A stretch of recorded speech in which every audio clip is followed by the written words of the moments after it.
સુરેન્દ્રનગર જિલ્લાના લીંબડી સેવા સદન જેવી મહત્વપૂર્ણ સરકારી કચેરીના મુખ્ય માર્ગ ઉપર ચોમાસાની શરૂઆતમાં જળાશય જેવી સ્થિતિ સર્જાતા નગરજનોમાં ભારે રોષ અને આક્રોશ જોવા મળી આવ્યો છે.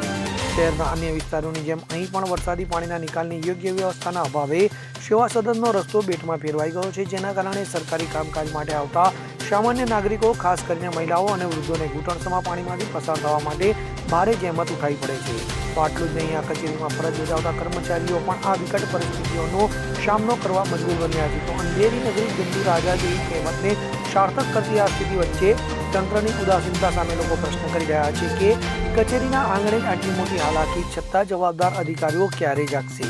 સ્થાનિકોની હવે એક જ માંગ છે કે વહીવટી તંત્ર તાત્કાલિક અસરથી પાણીના નિકાલ માટે નક્કર કામગીરી કરે અને આ કાયમી જેવી બની ગયેલી મુશ્કેલીનું સત્વરે નિરાકરણ લાવે, જેથી લોકોને હાલાકીમાંથી મુક્તિ મળે. કલ્પેશ વાઢેર સાથે EN24 ન્યૂઝ, લીંબડી.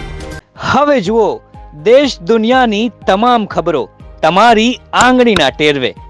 ઉઠાવો મોબાઈલ અને Google Play Store પરથી ડાઉનલોડ કરો અમારી CN24 ન્યૂઝ મોબાઈલ એપ.